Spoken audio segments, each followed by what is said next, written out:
Telugu news కి స్వాగతం. ముందుగా ముఖ్యాంశాలు.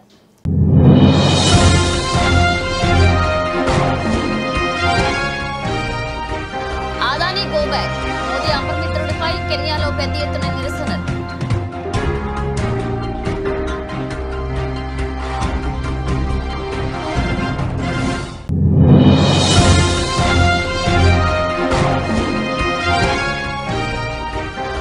బీజేపీ ఉన్నత కాలం అలా జరగలేదు. రాహుల్ వ్యాఖ్యలకు అమిత్ షా స్ట్రాంగ్ కౌంటర్.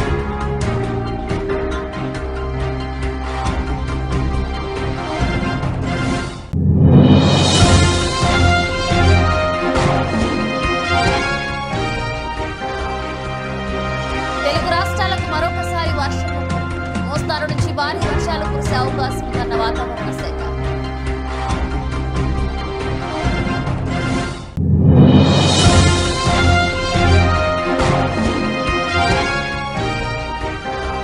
దమ్ముంటేరా లేకుంటే నేనే వస్తా. కౌశిక్ రెడ్డిపై అరకపూడి గాంధీ ఫైర్.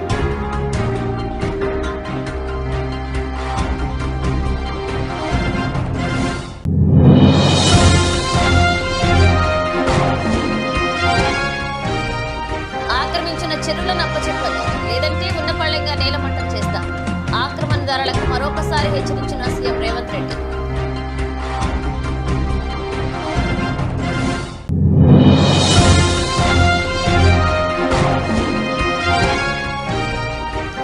ముంబైని వేడున్న హీట్ మ్యాన్. వేలాంలోకి వెళ్లేందుకు ఆసక్తిగా ఉన్న Rohit.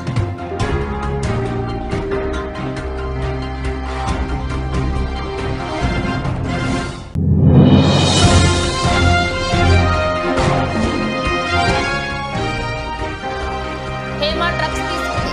Bengaluru rave party case chargesheet లో పేర్కొన్న పోలీసులు.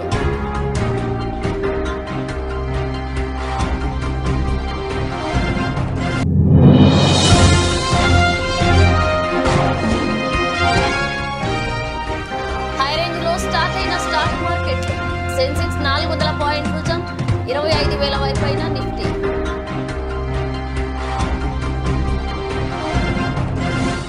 దేశంలోని అనేక నౌకాశ్రయాలు, విమానాశ్రయాలను హస్తగతం చేసుకున్న ఆదాని సంస్థ విదేశాలకు విస్తరించేందుకు చేస్తున్న ప్రయత్నాలకు తీవ్ర అడ్డంకులు ఎదురవుతున్నాయి. కెన్యాలో ఆదాని సంస్థకు వ్యతిరేకంగా వందలాది మంది ఎయిర్పోర్ట్ కార్మికులు ఆందోళనకు దిగారు.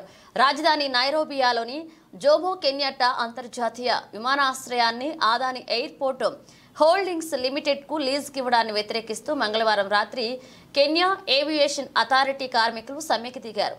Adani go back, we reject Adani అంటూ పెద్ద ఎత్తున నినాదాలు చేశారు. ఆదానితో ఒప్పందాన్ని వెంటనే రద్దు చేసుకోవాలని ప్రభుత్వాన్ని కార్మికులు డిమాండ్ చేశారు. ఎయిర్పోర్ట్ ను ఆదానికి అప్పగించడాన్ని ఎట్టి పరిస్థితుల్లోనూ అంగీకరించేది లేదని స్పష్టం చేశారు. కార్మికుల సమ్మెతో ఎయిర్పోర్ట్ కార్యకలాపాలు స్తంభించిపోయాయి. విమానాల రాకపోకలు ఆలస్యమవుతున్నాయి. టెర్మినల్ బయట ప్రయాణికులు బారులు తీరుతున్నారు. ఇందుకు సంబంధించిన వీడియోలు సోషల్ మీడియాలో వైరల్గా అయ్యాయి. కాగా ఈ ఒప్పందంపై అభ్యంతరాల నేపథ్యంలో కెన్యా హైకోర్టు తాత్కాలిక స్టే విధించింది.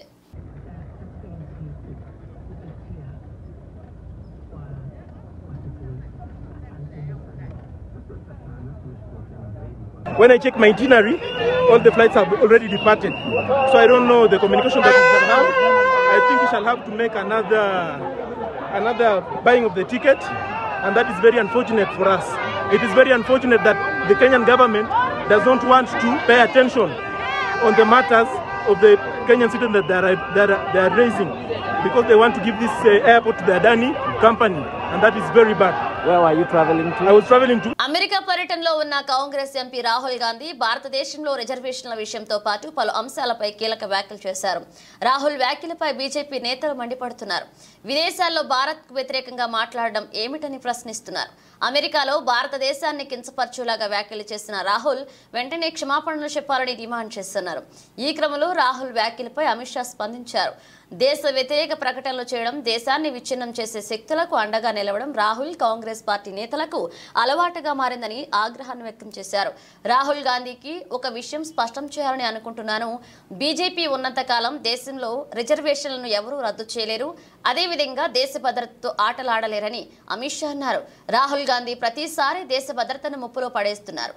దేశ ప్రజల మనోభావాలను దెబ్బతీస్తున్నారని అమిత్ షా అన్నారు. ప్రాంతీయవాదం, మతం, భాష పరంగా చీలికలు తెచ్చే కాంగ్రెస్ రాజకీయాలను రాహుల్ ప్రకటన బయటపెట్టిందని అమిత్ షా అన్నారు. मित्रों, हम सभी जानते हैं साइबर सुरक्षा के बगैर देश का विकास इस समय में असंभव है. टेक्नोलॉजी एक दृष्टि से मानव जीवन के लिए आशीर्वाद साबित होती है. कई सारे नए इनिशिएटिव जो हर व्यक्ति को सक्षम बनाने के लिए, चाहे आर्थिक रूप से हो, सामाजिक रूप से हो या आत्मसम्मान की सुरक्षा की दृष्टि से हो, टेक्नोलॉजी का बहुत बड़ा उपयोग हो रहा है. बिजनेस के अंदर और इकोनॉमी को बढ़ावा देने के लिए भी टेक्नोलॉजी का बहुत बड़ा उपयोग हो रहा है. परंतु इसके साथ साथ टेक्नोलॉजी से कई सारे खतरे भी आज सृजित होते हुए दिखाई पड़े हैं. इसलिए मैं मानता हूं कि साइबर सुरक्षा अब केवल डिजिटल दुनिया तक ही सीमित नहीं है. साइबर सुरक्षा राष्ट्रीय सुरक्षा का एक अहम पहलू बन गया है, जिसके बगैर हमारी राष्ट्र की सुरक्षा भी करना असंभव है. గత నెల రోజులుగా ఎడతెరిపి లేని భారీ వర్షాలతో తెలుగు రాష్ట్రాల్లోని పలు ప్రాంతాల్లో చిగురుటాకులా వణికిపోతున్నాయి. భారీ వర్షాలకు తోడు ఎగువ ప్రాంతాల నుంచి వస్తున్న వరదలు, నదులు, వాగులు, వంకలు పొంగి పొర్లుతుండటంతో లోతట్టు ప్రాంతాల్లోకి వరద నీరు చేరుతుంది. ఇటీవలే కురిసిన భారీ వర్షాల కారణంగా ఖమ్మం, విజయవాడ ప్రాంతాలు వరద ముంపుకు గురయ్యాయి. మున్నేరులోకి రికార్డు స్థాయిలో వరద ప్రవాహంతో ఖమ్మం నగరంలోని పలు ప్రాంతాలు నీట మునిగాయి. బుడమేరుకు గండ్లు పడ్డంతో విజయవాడలోని పలు డివిజన్లలో వరద నీరు చేరింది. దీంతో ప్రజలు తీవ్ర ఇబ్బందులు ఎదుర్కొన్నారు. ఎడతెరిపి లేని వర్షాలతో రెండు తెలుగు రాష్ట్రాల్లోని ప్రజలు ఇబ్బందులు ఎదుర్కొంటున్నారు. గత 3 రోజులుగా వరుణుడు శాంతించడంతో ముంపు వరద ప్రాంతాల ప్రజలు కాస్త ఊపిరి పీల్చుకుంటున్నారు. అయితే తాజాగా బంగాళాఖాతంలో మరొక అల్పపీడనం ఏర్పడే సూచనలు కనిపిస్తుండటంతో మరొకసారి తెలుగు రాష్ట్రాల్లో వర్షాలు పడే అవకాశం ఉందని వాతావరణ శాఖ అంచనా వేస్తుంది. దీంతో ప్రజల్లో ఆందోళన వ్యక్తమవుతుంది. గత నెల రోజులుగా ఎడతెరిపి లేని భారీ వర్షాలతో తెలుగు రాష్ట్రాల్లోని పలు ప్రాంతాల్లో చిగురుటాకుల్లా వణికిపోతున్నాయి. భారీ వర్షాలకు తోడు ఎగువ ప్రాంతాల నుంచి వస్తున్న వరదతో నదులు, వాగులు, వంకలు పొంగిపొర్లుతుండటంతో లోతట్టు ప్రాంతాల్లోకి వరద నీరు చేరుతుంది.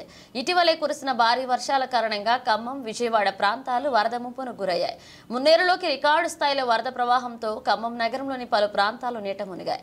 బుడమేరు గండ్లు పడ్డంతో విజయవాడలోని పలు డివిజన్లలో వరద నీరు చేరింది.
జగనన్న మీకు ఈ ధిక్కారా శాశ్వతం కాదు, సాధింపు చర్యలు మానుకోండని సాంప్రదాయాలకు తెరతీయకండి, ఇక రేపటి రోజున కూడా మీకు ఇదే గతి పడుతుందంటూ విమర్శించారు. నేను అడుగుతా ఉన్నది ఒకటి, ఒక తప్పుడు సాంప్రదాయానికి మీరు నాంది పలుకుతా ఉన్నారు. ఇదే గన కొనసాగితే నేను చెప్తా ఉన్నా, మీ ప్రభుత్వం ఎల్లకాలం ఉండదు. మీ ప్రభుత్వం ఎల్లకాలం ఉండదు. ఒక తప్పుడు సాంప్రదాయానికి మీరు బీజం వేస్తా ఉన్నారు. ఇదే తప్పుడు సాంప్రదాయం ఒక సునామీ అవుతుంది. రేపొద్దున మీ నాయకులందరికీ కూడా ఇదే గతి పడుతుంది. ఇదే జైల్లోనే మీరంతా కూడా ఉంటారు. ఇది కూడా గమనించుకోవాలని చెప్తా ఉన్నా. ఒక తప్పుడు సాంప్రదాయానికి మీరు నాంది పలుకుతా ఉన్నారు. ఒక తప్పుడు పద్ధతికి మీరు నాంది పలుకుతా ఉన్నారు. మార్పు తెచ్చుకోకపోతే మాత్రం రెడ్ బుక్ మీరు ఒక్కరే పెట్టుకుంటారని చెప్పి మీరు అనుకుంటున్నారేమో. రెడ్ బుక్ పెట్టుకోవడం అనేది చాలా సులభమైన పని. నల్గొండ జిల్లా దామచర్ల మండలంలో యాదాద్రి థర్మల్ పవర్ ప్లాంట్ ను ఉప ముఖ్యమంత్రి బట్టి విక్రమార్క, మంత్రులు కోమటిరెడ్డి వెంకటరెడ్డి, ఉత్తమ్ కుమార్ రెడ్డి పర్యటించారు. యాదాద్రి థర్మల్ పవర్ ప్లాంట్ లో జరుగుతున్న పనుల పురోగతిపై అధికారులతో చర్చించారు. అనంతరం విద్యుత్ ప్లాంట్ పై సమీక్ష నిర్వహించి అధికారులకు సూచనలు చేశారు. అనంతరం మీడియా సమావేశంలో మాట్లాడుతూ భూ నిర్వాసితులు గొప్ప త్యాగదనులు, భూసేకరణ పరిహారం చెల్లించడంతో పాటు వారికి ఉద్యోగ అవకాశాలు కల్పిస్తాం, భూ నిర్వాసితుల విషయంలో అందరి ఆలోచనలు పరిగణలోకి తీసుకుంటామన్నారు. డిసెంబర్ 2024 నాటికల్లా ప్రొడక్షన్ లో తీసుకొని రావాలని ఒక క్యాలెండర్ ఫిక్స్ చేసుకొని ముందుకు పోతాము. 5 యూనిట్లకు సంబంధించి పూర్తిగా మీకు ఇప్పుడే చెప్పారు, మార్చి 2025 కల్లా కంప్లీట్ చేయాలనేది మా అందరి ఆలోచన.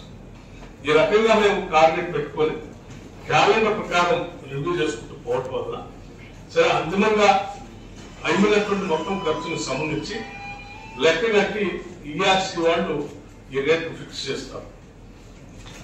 మేము అంచనా వేస్తా ఉన్నాం ₹6.35 అందాజు ₹6.35 కల్లా మనం పర్ యూనిట్ ని కరెంట్ ఇచ్చే పరిస్థితిలో ఈ స్థాయిలో మనం స్పీడ్ గా ముందుకు పోగలిగితే ఇవ్వగలం అనేటువంటి ఆలోచనతో ఉన్నాం. తప్పనిసరిగా మేము ఆ దిశలో ముందుకు పోతూ అడుగులు ముందుకు చేస్తూ వెళ్తా ఉన్నాం.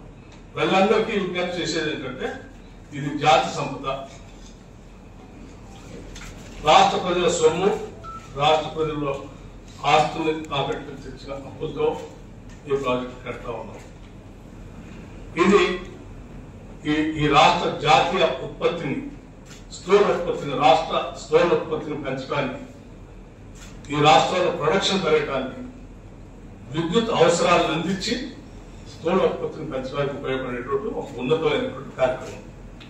ఇటువంటి ఉన్నతమైనటువంటి కార్యక్రమానికి సంబంధించి ఈ ప్రాజెక్ట్ కట్టడానికి ఇక్కడ ఉన్నటువంటి స్థానిక ప్రజలు వారి విలువైనటువంటి భూముల్ని ఈ ప్రాజెక్టుకి అందించడం జరిగింది. అలా అందించినటువంటి భూ నిర్వాసితులందరికీ ఆనాడు ఇచ్చినటువంటి ల్యాండ్ ఎక్విజిషన్ ద్వారా ఇచ్చినటువంటి నిధులతో పాటు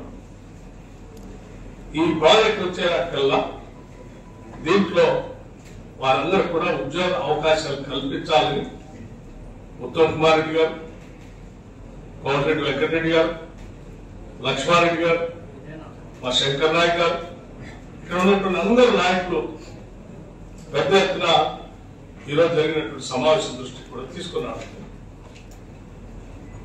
మీరు ఆలోచనలన్నింటినీ పరిగణలో తీసుకొని ఆనాడు ఏ రకంగా అయితే మాట ఇచ్చారో ఆ మాటని తప్పనిసరిగా ఒక ఉన్నతమైనటువంటి ఆశయంతో భూములు ఇచ్చినటువంటి వాళ్ళంతా కూడా నా దృష్టిలో. మహబూబాద్ జిల్లా తొర్రూరు మున్సిపాలిటీ పరిధిలోని 4 వార్డులో అంగడికి వెళ్లే దారిలో డ్రైనేజీపై నిర్మించిన కలవర్టును తక్షణమే నిర్మించాలని సిపిఎం మరియు ఆ కాలనీ వాసుల ఆధ్వర్యంలో నిరసన కార్యక్రమాన్ని నిర్వహించడం జరిగింది.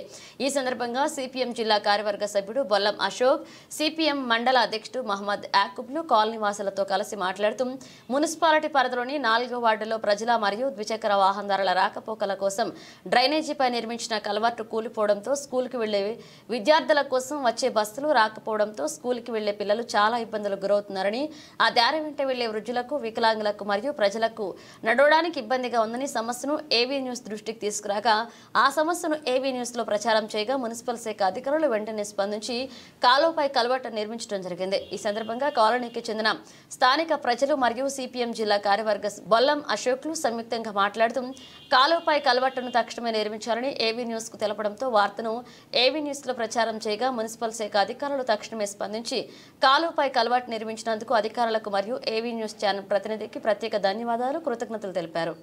5 రోజుల కింద ఈ కలవాటు వర్షాలకు కూలిపోయి ఇటు సైడు స్కూల్ బస్సులు కానీ, ఆటోలు కానీ, బైకులు కానీ పోలేనటువంటి పరిస్థితి ఉంటే సిపిఎం పార్టీ తొర్రూరు మండల కమిటీ ఆధ్వర్యంలో నిరసన కార్యక్రమం చేపట్టడం జరిగింది.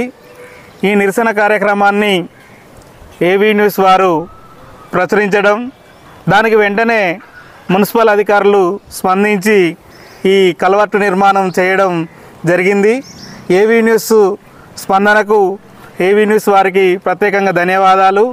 ఇక్కడ అమీర్ గారు ప్రతి చిన్న విషయంలో ఏ ప్రజా సమస్యల మీద ఎక్కడ చేయాల్సి వచ్చినా ఏవీ న్యూస్ వారు ముందుకు రావడం, దాంట్లో అమీర్ ముందుండి అన్ని కార్యక్రమాలలో ఓ నిరుద్యోగ యువత మేలుకు ఉద్యోగం నిరుద్యోగ భృతి కోసం ఈ ప్రభుత్వంపై ఉద్యమం చేయక తప్పదని కొల్చారం మాజీ జడ్పీటీసీ ఎనుగంట్ల మాజీ సర్పంచ్ కోరబోయిన మొగలయ్య ముదిరాజ్ అన్నారు.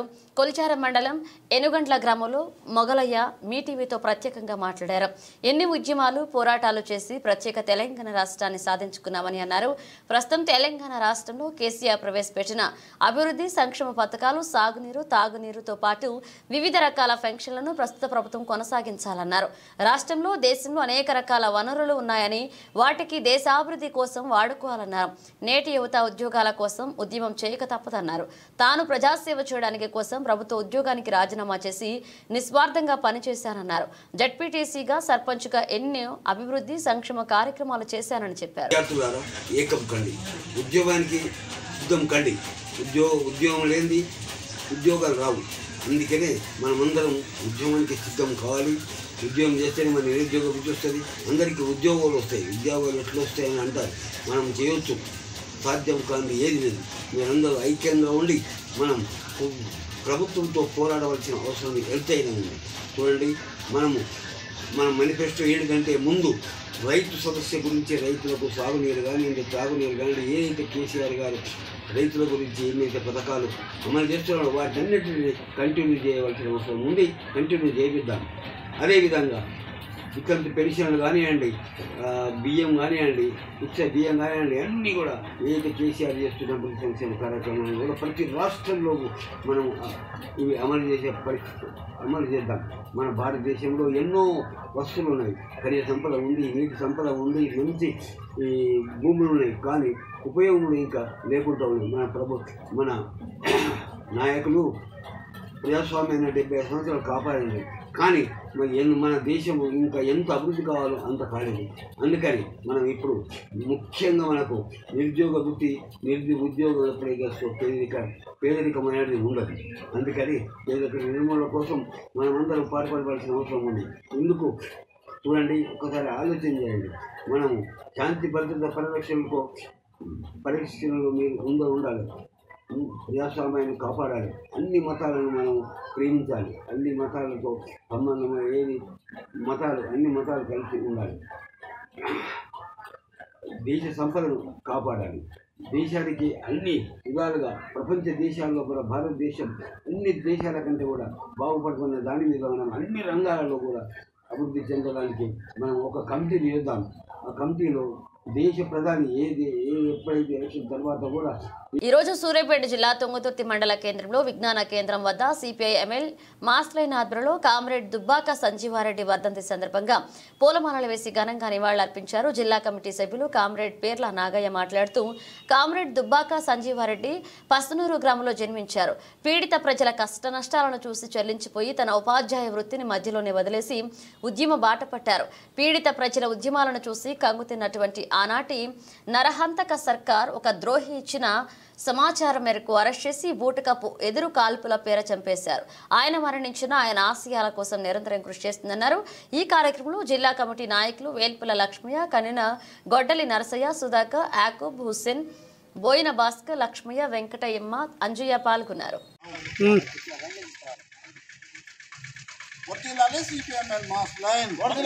జోహార్ అమర వీరులకు, అమర వీరులకు, అమర వీరులకు. కామ్రేడ్స్, ఈరోజు సిపిఐఎంఎల్ మాస్ లైన్ పార్టీ ఆధ్వర్యంలో కామ్రేడ్ దుబ్బాక సంజీవరెడ్డి గారి వర్ధంతిని తుంగతుర్తి మండల కేంద్రంలోని ఆయన విజ్ఞాన కేంద్రం వద్ద మన పార్టీ ఆఫీసు వద్ద నిర్వహించి ఆయన పూలమాలలు వేసి జరుగుతాము. మిత్రులారా, కామ్రేడ్ చంద్ర పుల్లారెడ్డి లైన్ని అనుసరించి ఆనాడు విప్లవోద్యమంలోకి తన ఉపాధ్యాయ వృత్తిని కూడా వదిలిపెట్టి విప్లవోద్యమం నుంచి పీడిత ప్రజల విముక్తి కోసం, భూమి భుక్తి, పేద ప్రజల విముక్తి కోసం తన అమూల్యమైనటువంటి ప్రాణాలను త్యాగం చేసినటువంటి అమరవీరుడు కామ్రేడ్. ఆయన ఆశయాల్ని స్మరించడం అంటే చాలామంది చెట్టు పేరు చెప్పుకొని కావాలనుకునే విధంగా కొంతమంది పేరు చెప్పుకొని ఆయన ఏ పొందాలైతే నడిచిండో, ఆయన ఎవరి విముక్తి కోసం అయితే కొట్లాడిండో ఆ ప్రజలకు అందుబాటులో ఉండాల్సినటువంటి బాధ్యత ఈనాటి విప్లవకారుల మీద ఉంది. చాలామంది విప్లవకారులు విప్లవం పేరుతో చెప్పుకుంటూ జలసాలు చేస్తున్నటువంటి ఆనాడు మాస్ లైన్ పార్టీ మొత్తం కూడా ఎక్కడైతే పీడిత ప్రజలు ఉంటారు, ఎక్కడైతే అణగారిన ప్రజలు ఉంటారు, ఎక్కడైతే అణగారిన వర్గాలు ఉంటారు, ఎక్కడైతే అణచివేత ఉందో సవాళ్లు ప్రతి సవాళ్లతో PSC chairman Arekapudi Gandhi BRS MLA పాడి కౌశిక్ రెడ్డి వ్యవహారం హాట్ టాపిక్ గా మారింది. ఉదయం 11 గంటలకు అరకెపూడి గాంధీ ఇంటికి వెళ్లి బీఆర్ఎస్ పార్టీ కండువా కప్పుతానంటూ కౌశిక్ రెడ్డి సవాల్ చేశారు. దీంతో గాంధీ ఇంటి ముందు పోలీసులు భద్రతను పెంచారు. ముందుగా జాగ్రత్తగా ఆయన ఇంటికి వెళ్లే దారుల్లో బారికేడ్లతో పాటు భారీ బందోబస్తును పోలీసులు ఏర్పాటు చేశారు. మరోవైపు కౌశిక్ రెడ్డిపై అరకెపూడి గాంధీ తీవ్ర స్థాయిలో విమర్శలు చేశారు. కౌశిక్ రెడ్డి వల్లే బీఆర్ఎస్ పార్టీ నాశనమైందన్నారు. దమ్ముంటే ఉదయం 11 గంటలకు కౌశిక్ రెడ్డి తన ఇంటికి రావాలని, లేదంటే మధ్యాహ్నం 12 గంటలకు నేనే ఆయన నివాసానికి వెళ్తానంటూ గాంధీ అన్నారు. ఇద్దరి దమ్మింటో తేల్చుకుందాం రా అంటూ సవాల్ చేశారు. ఇక నేను బీఆర్ఎస్ ఎమ్మెల్యేను అసెంబ్లీలో స్పీకర్ ప్రకటించారు. అభివృద్ధి పనుల కోసం సీఎం రేవంత్ రెడ్డిని కలిశాను. కేసీఆర్ మాట్లాడితే సమాధానం చెప్తారని అరకెపూడి గాంధీ అన్నారు. సవాళ్లు ప్రతి సవాళ్ల మధ్య ఉద్రిక్త పరిస్థితి నెలకొనడంతో హైదరాబాద్లోని హుజూరాబాద్ ఎమ్మెల్యే కౌశిక్ రెడ్డి ఇంటి వద్ద ఉత్కంఠ నెలకొంది. పెద్ద ఎత్తున పోలీసులు ఆయన ఇంటి వద్దకు చేరుకున్నారు. కౌశిక్ రెడ్డిని పోలీసులు గృహ నిర్బంధం చేసినట్లుగా తెలుస్తుంది. ఏ క్షణమైనా ఆయన అరెస్ట్ చేసే అవకాశం ఉంది. కైశ్వరెడ్డి 11 గంటలకు నా ఇంటికి వచ్చి జెండా ఎగరేస్తా ఉన్నావు కదా, రాకపోతే 12 గంటలకు నీ ఇంటికి వస్తా. బ్రోకర్ నా కొడుక పార్టీలో చేరి పార్టీని బస్టు పట్టించింది కాక, పాత ముఖ్యమంత్రి గారిని నాశనం చేసింది కాక, కాంగ్రెస్ పార్టీ నుంచి కొంతమంది పెద్దలను తీసుకొచ్చి బీఆర్ఎస్లో జాయిన్ చేస్తామని చెప్పి తీసుకొచ్చినటువంటి బ్రోకర్ నా కొడుకు నువ్వు బ్రోకర్ నా కొడుకులతో నా ఇంటి మీద జెండా ఎగరేసుకోవడానికి సిద్ధంగా లేం. చేతులు కట్టుకుని కూర్చోలా.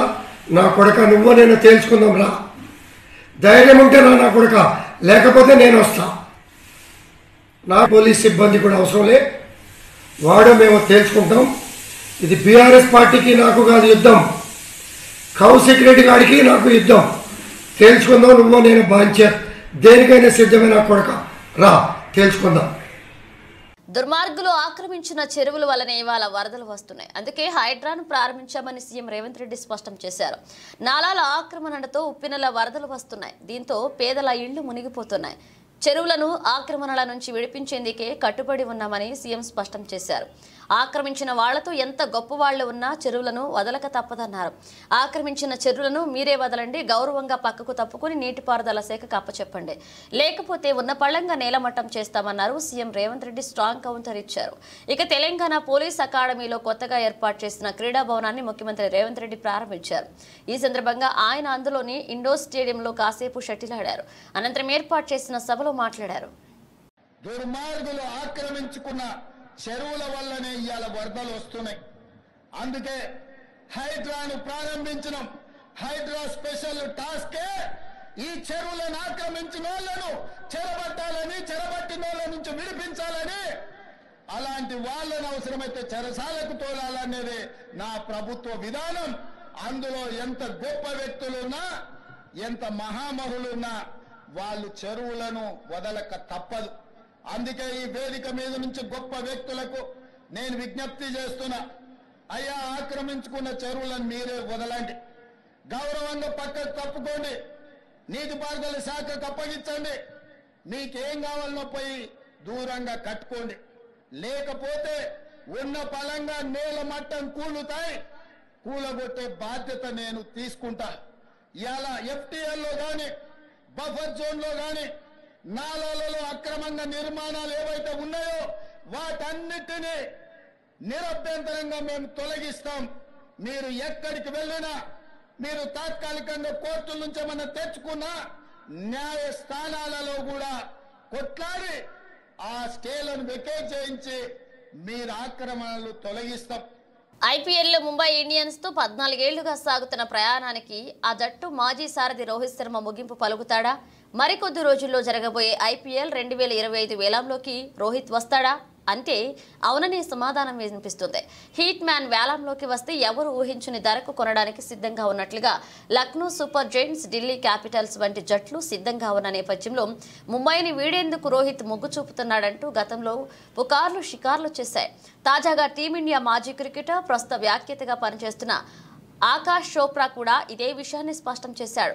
తన యూట్యూబ్ ఛానల్లో ఆకాష్ మాట్లాడుతూ అతడు ముంబైతో ఉండడా అనేది ప్రస్తుతం అతిపెద్ద ప్రశ్న. వ్యక్తిగతంగా నా అభిప్రాయం మేరకైతే రోహిత్ ఖచ్చితంగా ముంబైతో ఉండడని అనిపిస్తుంది. ఒకవేళ ఇప్పుడు ముంబై గనక అతడిని రీటైన్ చేసుకుంటే మరొక 3 ఏళ్ల పాటు అతడు ఆ జట్టుతోనే ఉండాలి. ఒక్క ధోని విషయంలో మాత్రం అలా జరిగేలేదు. Dhoni Chennai super kings the different emotion, కానీ ముంబై మాత్రం రోహిత్ను వదులుకోవడానికి సిద్ధంగా ఉన్నట్లుగా తెలుస్తుంది. ఒకవేళ అలా జరగకున్న ముంబై యాజమాన్యం అతడిని రిటైన్ చేయకుండా ఉంటుందని నేను భావిస్తున్నా. ఈ రెండింటిలో ఏదైనా జరగచ్చు అని చెప్పాడు. గతేడాది ముంబై యాజమాన్యం రోహిత్ను సారథిగా తప్పించి హార్దిక్ పాండ్యాను నియమించడంపై ఆ జట్టు అభిమానులు తీవ్ర ఆగ్రహావేశాలకు లోనైన విషయం తెలిసిందే. హార్దిక్ను బహిరంగంగానే అవమానం చేసిన వ్యాఖ్యలు, సోషల్ మీడియాలో చేసిన రచ్చకు తోడు ఆ సీజన్లో ముంబై ప్రదర్శన కూడా నాసిరకంగానే ఉండడం ఆ జట్టు అభిమానులను తీవ్ర నిరాశకు గురిచేసింది. ఈ నేపథ్యంలో రోహిత్ స్వతహాగా ముంబైని వీడినా ఆ జట్టు అభిమానులు ఊరుకుంటారేమో కానీ అంబానీ అతడిని రిటైన్ చేసుకోకుండా వేలానికి వదిలేస్తే అది మరెక్కడికి దారితీస్తుందోనని విశ్లేషకులు అభిప్రాయపడుతున్నారు.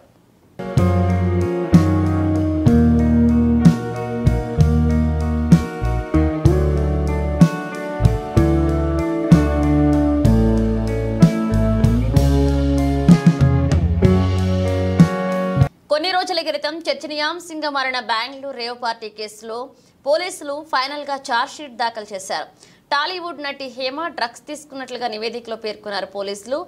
MDMA మెడికల్ రిపోర్ట్ను కూడా జత చేశారు. ఈ కేసులో నటి హేమతో పాటు 88 మంది డ్రగ్స్ తీసుకున్నారన్నారు. ఇక పోలీసులు ఛార్జ్షీట్లో రేవ్ పార్టీ నిర్వాహకులుగా 9 మందిని పేర్కొన్నారు. రేవ్ పార్టీ కేసులో హేమ ఇప్పటికే బెంగళూరు పరపరణ అగ్రహార జైల్లో 14 రోజులు జ్యుడిషియల్ కస్టడీలో ఉన్నారని తెలిసిందే. ఇక అనంతరం Bengaluru rural NDPS special court ఆమెకు షరతులతో కూడిన బెయిల్ మంజూరు చేసింది. ఇక డ్రగ్స్ కేసులో పట్టుబడడంతో ప్రముఖ సినీ నటిని సస్పెండ్ చేస్తూ మూవీ ఆర్టిస్ట్ అసోసియేషన్ కమిటీ నిర్ణయం తీసుకుంది. అయితే ఆగస్టులో హేమపై వేసిన సస్పెన్షన్ ఎత్తివేసింది.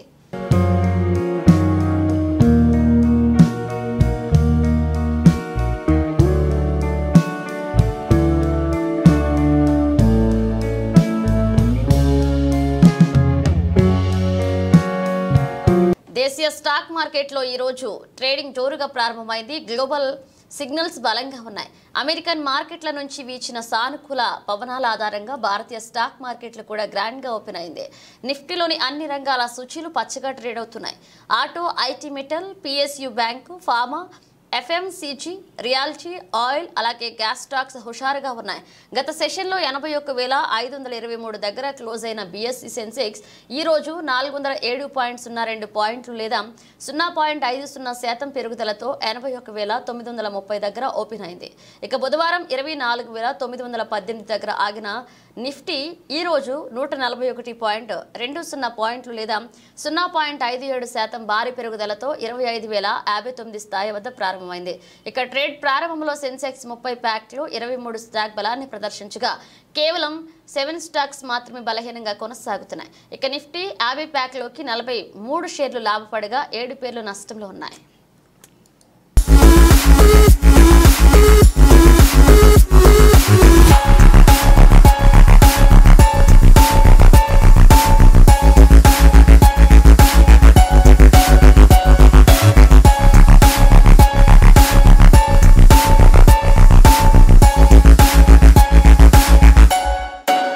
బులెటిన్ ముగించే ముందు హెడ్లైన్స్ మరోసారి.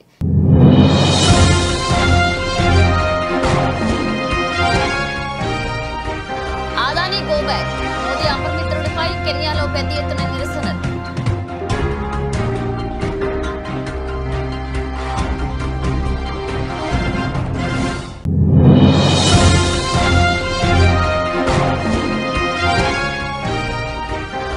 బీజేపీ ఉన్నత కాలం అలా జరగలేదు. రాహుల్ వ్యాఖ్యలకు అమిత్ షా స్ట్రాంగ్ కౌంటర్.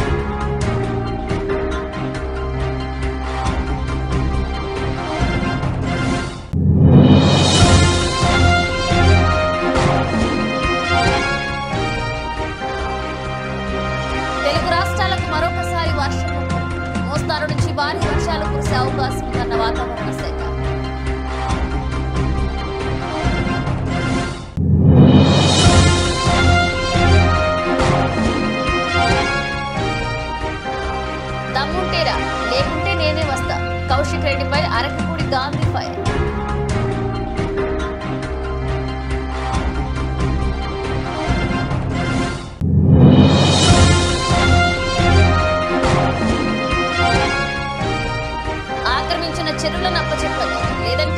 తాత్కాలికంగా నేలమట్టం చేస్తాం. ఆక్రమణదారులకు మరొకసారి హెచ్చరించిన సీఎం రేవంత్ రెడ్డి.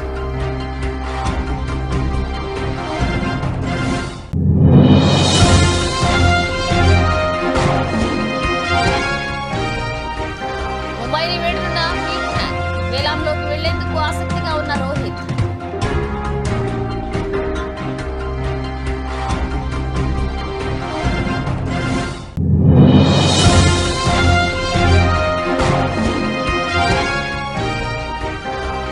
హేమ డ్రగ్స్ తీసుకుంది. Bengaluru rave party case chargesheet లో పేర్కొన్న పోలీసులు.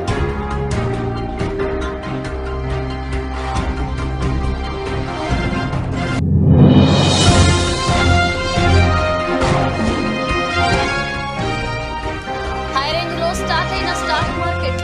సెన్సెక్స్ 400 పాయింట్లు జంప్, 25,000 వైపైన నిఫ్టీ.